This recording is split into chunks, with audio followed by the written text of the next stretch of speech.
Hello everybody, my name is Andrew from BrickMeisterZ, and since I got the new LEGO Pac-Man Arcade set, I want to compare this to the LEGO Mario NES set. What's funny enough, the side of the TV and the arcade machine both have different cranks, get it? So yeah, in this video, I'm going to be taking a look at comparing the NES set and the Pac-Man Arcade Machine set, but with two different cranks. So let's take a look at them. First up, we have the Nintendo Entertainment System set from the LEGO Super Mario theme. This set came out back in 2020, and I did a review about this set way back when I started making YouTube videos. How this works is that you put the Super Mario Bros. Game cartridge inside the NES game door right here. And after that, you'll be able to plug in this controller, and you're ready to play retro video games.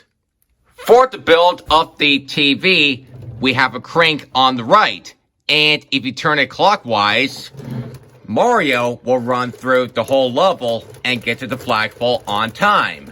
Clever, right? But if you do want sounds to bring the NES set to life, there is a brown 4x10 plate on top. And if you remove it, you can see that there is a barcode sticker right here. And how this works is that you can take one of your electronic LEGO Mario figures from the starter core sets. Then you need to place it right there, and then slide it in place. After that, turn this crank once more, and you'll be able to hear Mario NES sound effects. So that's really cool of how LEGO did that, by the way. And I gotta say, this is actually one of the direct-to-consumer sets that Mario can interact, other than the question mark block and the Mighty Bowser set. And yeah, after when you remove Mario from the TV, the NES music will stop playing. But anyways, that's a look at the NES set. Now let's move on to the Pac-Man Arcade set and see what the differences are. For the Pac-Man Arcade Machine, we have this crank to the right like the NES TV. If you turn clockwise, the Pac-Man characters will go backwards. But if you turn counterclockwise, which is the other way, the Pac-Man characters will move around the maze in the right direction. Like say Pac-Man right there and the other ghosts. And just like Mario on top of the TV, we have Pac-Man and the two ghosts, Blinky and Clyde. And those are the characters that are displayed on top of the arcade machine. How this works is that if you press this axle part at the back, the characters will turn around so that Pac-Man can eat up the blue ghosts. And yeah, those characters don't make sound effects like how Mario did that on top of the NES TV. And once you turn the arcade machine around, if you pop this back section off, you can see how those mechanisms work, as well as a minifigure display stand. And I love the build of a minifigure playing a miniature Pac-Man arcade machine. And going back to the NES TV, how are the mechanisms inside different compared to the Pac-Man arcade machine? Well, if you remove some parts off, you'll be able to see the inside. And yeah, we have Mario right there, but without the TV screen. But still, you can actually turn that crank at least. So yeah, the Pac-Man arcade machine has a minifigure build that you can place it inside. And it is kind of sad that LEGO didn't have a minifigure build like this that will go with the NES set. Maybe in the future we'll get LEGO Mario minifigure sets? Well, who knows? And how these mechanisms are different between the two is that if you turn this crank for the Pac-Man arcade set, the mechanisms for those gears will move in different directions. So what means is that the Pac-Man characters will actually move all around the maze.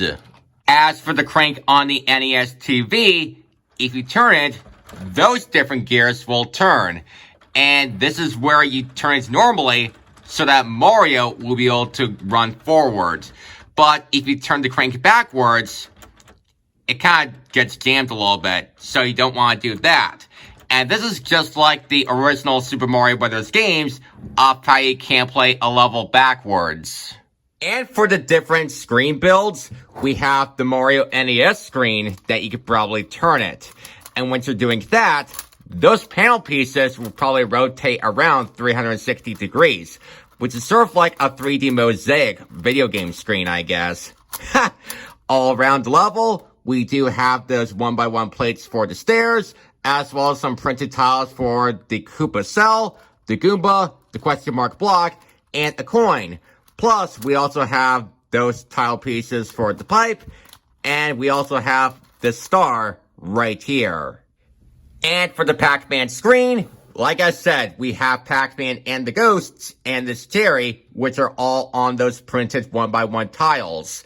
And the wall designs for the maze are actually all printed tiles.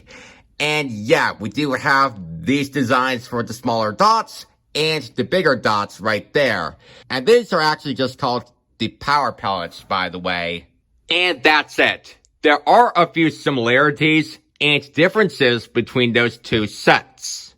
And believe it or not, Mario and Pac-Man are actually two different video game characters.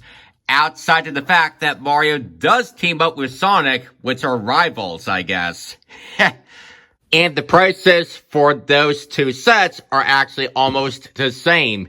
The NES set used to retail for $230, but it bumped up the price last year for $270.